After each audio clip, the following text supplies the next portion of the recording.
जय माता की। हर हर महादेव। आज मैं आपको सुनाऊंगी श्री गणेश जी की रोचक कथाएं, जिन्हें सुनकर आपका भी मन प्रसन्न हो जाएगा और साथ ही गणेश जी का आशीर्वाद भी आपको मिलेगा। लेकिन श्रद्धा, भक्ति और सच्चे मन से अगर आप इस कथा का स्मरण करते हैं, साथ ही अगर आप सुनाते हैं, तब भी आप पर श्री गणेश जी की कृपा बनती है। साथ ही आपको बता दूं, गणपति प्रथम पूज्य हैं। किसी भी देवी या देवता की अगर हम पूजा करते हैं तो सबसे पहले हमें गणेश जी का स्मरण करना चाहिए, क्योंकि यह प्रथम पूज्य माने गए हैं और विघ्न हरता है। अगर हम कोई भी शुभ काम करते हैं तो सबसे पहले हम गणेश जी का स्मरण करते हैं। आपने देखा ही होगा, अगर कोई शुभ कार्य, शादी हो, मुंडन हो या फिर कुछ भी हवन हो, हम कुछ भी अगर कार्य करवाते हैं तो सबसे पहले गणेश जी का स्मरण करते हैं, क्योंकि वह विघ्न हरता है। अगर हमारे कार्य में कोई विघ्न आ रहा है तो वह हर लेते हैं। तो चलिए आपको बताऊंगी आज मैं श्री गणेश जी की कथा। साथ ही आपको बता दूं, अपना कर्म अच्छा रखिएगा। हर वीडियो में बताती हूँ, बार बार बताती हूँ और बताती रहूंगी। आपको अपना कर्म अच्छा रखना होगा। अगर आपका कर्म अच्छा होगा, उसके फल स्वरूप आपको सब कुछ मिलेगा। लेकिन अगर आपका कर्म ही गलत है तो आपको कुछ भी नहीं मिलेगा। अगर आपकी पूजा पाठ भी कर रहे हो तब भी वो नहीं लगेगी, क्योंकि कर्म, इधर आप गलत काम कर रहे हो, उधर पूजा पाठ करें, भगवान भी तभी प्रसन्न होते हैं अगर आप श्रद्धा भक्ति भाव से सच्चे मन से पूजा पाठ भी कर रहे हो और आपकी कर्म भी अच्छे हैं। कर्म आपको बताती हूँ कि हमारे कर्म कौन से होते हैं। कर्म हमारे वही हैं, किसी को गाली गलौज ना करना, किसी को के प्रति निंदा ना करना, किसी की मार पिटाई ना करना, किसी के प्रति मत भेदभाव ना रखना। ये हमारे गलत कर्म होते हैं जो हमसे कुछ उल्टे काम करवाते हैं। मतलब करवाते क्या है, हम खुद स्वयं करते हैं। तो आपको इनमें रोकथाम कर चलना होगा। अगर आप बिल्कुल सोचेंगे कि विचार करेंगे कि हम अगर हम गलत कर्म करेंगे तो हमें भुगतना पड़ेगा, तो आप सोच विचार कर भगवान का स्मरण जरूर करें। और सच बताओ तो अगर आप श्रद्धा भक्ति भाव से सच्चे मन से पूजा पाठ करते हैं तो भगवान भी ऑटोमेटिक आपके गलत, अगर आप गलत कर्म करने चाह रहे हो तो भगवान भी ऑटोमेटिक आपका मोह हटा देते हैं। आप गलत कर्म नहीं कर पाते हैं, क्योंकि आप श्रद्धा से सच्चे मन से भक्ति भाव से पूजा अर्चना कर रहे हैं। इस वजह से भगवान पर, भगवान की कृपा आप पर बनती है। तो चलिए मैं आपको बता देती हूँ कि अगर आपको अपने अच्छे कर्म करने हैं तो ये बताती हूँ कि किसी को नहीं कभी मारना, किसी की पिटाई नहीं करना, किसी को गाली गलौज ना देना, किसी की निंदा नहीं करना, किसी के प्रति मत भेदभाव ना रखना, सबके भांति प्रेम भाव रखना। अगर आप सबके प्रति प्रेम भाव रखेंगे तो आपका कर्म अच्छा कहलाया जाएगा और किसी के प्रति निंदा ना करें। तो चलिए अब करते हैं गणेश जी का स्मरण। गणेश जी की कथा से, वैसे तो मैंने आपको बताया है, अगर हम किसी भी देवी देवता की पूजा पाठ करते हैं तो सबसे पहले हमें गणपति जी का स्मरण जरूर करना चाहिए। तो चलिए आज गणपति जी की ही हम कहानी आपको सुना रहे हैं, तो हमें गणपति जी का ही स्मरण करेंगे। तो चलिए, ओम गणपते नमः। भगवान शिव के पुत्र गणेश जी का विवाह प्रजापति विश्वकर्मा की पुत्री रिद्धि और सिद्धि नामक दो कन्याओं से हुआ था। सिद्धि से क्षेम और रिद्धि से लाभ नाम के दो पुत्र हुए। लोक परंपरा में इन्हें ही शुभ लाभ कहा जाता है। गणेश जी का विवाह भी बड़ी रोचक परिस्थिति में हुआ था। उनका विवाह नहीं हो रहा था।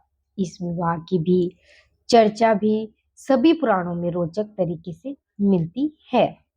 भगवान गणेश को हिंदू धर्म में सर्वप्रथम पूजनीय देवता माना जाता है। कोई भी मंगल या शुभ कार्य फल मंगल या शुभ कार्य करने के पूर्व उनका नाम लिया जाता है। उनके नाम लिए बगैर कोई भी कार्य निर्विघ्न तरीके से पूर्ण नहीं है और ना ही हो सकता है। आओ चलो जानते हैं इन लोकप्रिय कथाओं के बारे में। तो पहली कथा सुनाते हैं आपको। चलिए करते हैं स्टार्ट। पुराणों के अनुसार माता पार्वती ने पुत्र की प्राप्ति के लिए पुण्य नामक उपवास या व्रत किया था। इसी उपवास के चलते माता पार्वती को श्री गणेश पुत्र रूप में प्राप्त हुए। इस व्रत के लिए शिवजी ने इंद्र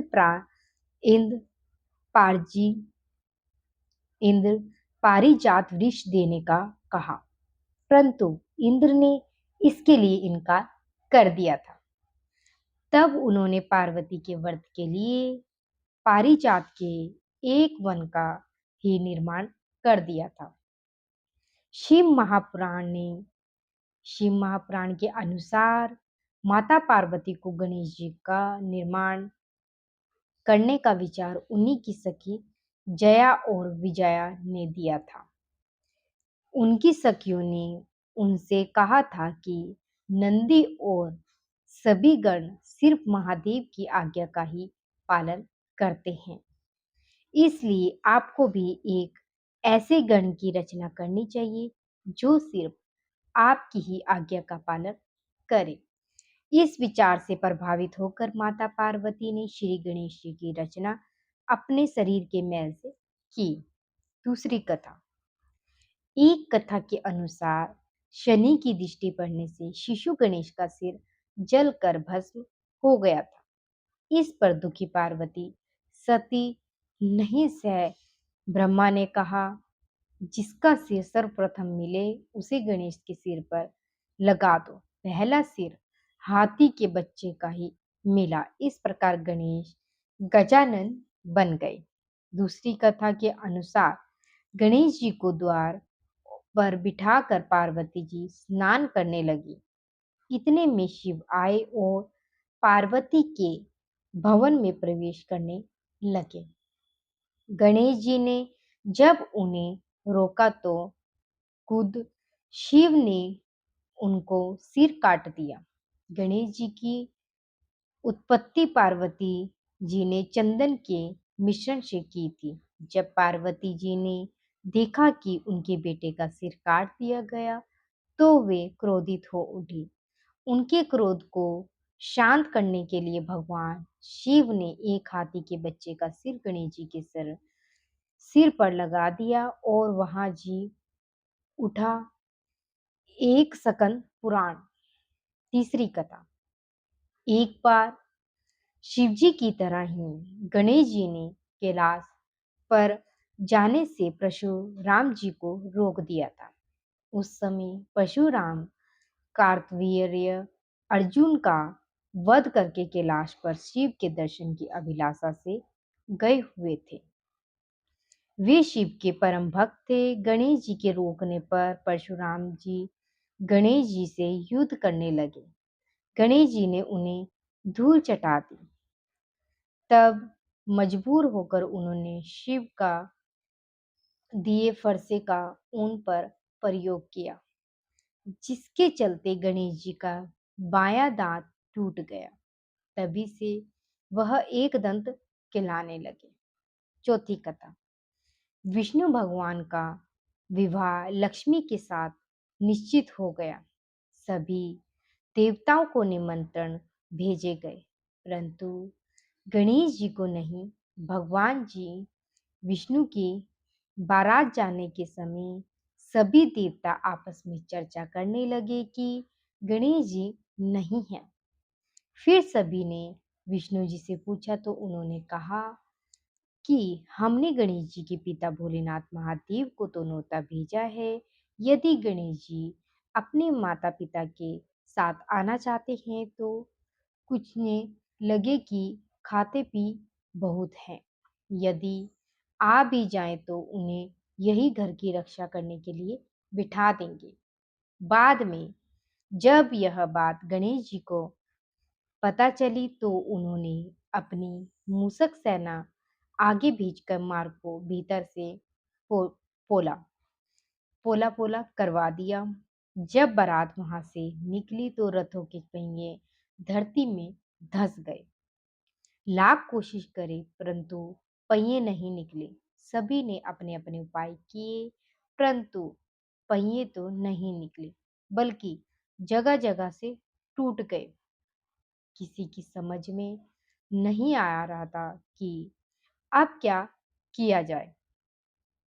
तब नारद जी ने कहा, आप लोगों ने गणेश जी का अपमान करके अच्छा नहीं किया। यदि उन्हें मना कर लाया जाए तो आपका कार्य सिद्ध हो सकता है और यह संकट टल सकता है। फिर शंकर भगवान ने अपने दूत नंदी को भेजा और वे गणेश जी को लेकर आए। गणेश जी का आदर सम्मान के साथ पूजन किया। तब कहीं रथ के पहिए निकले। पांचवी कथा।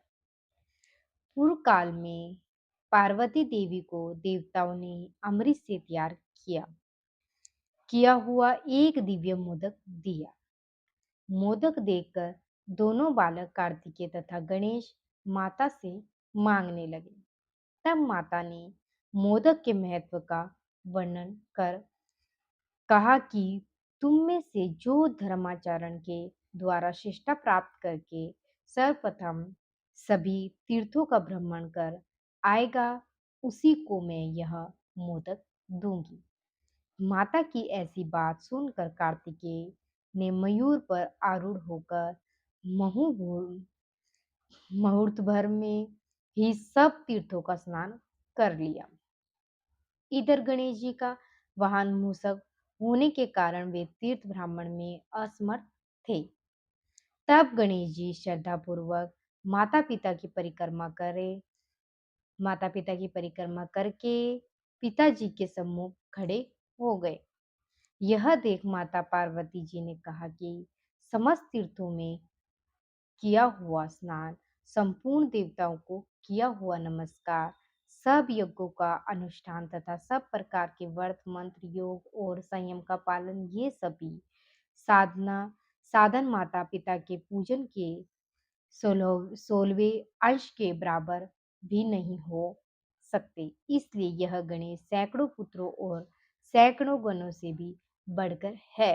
अतः यह मोदक मैं गणेश को ही अर्पण करती हूँ।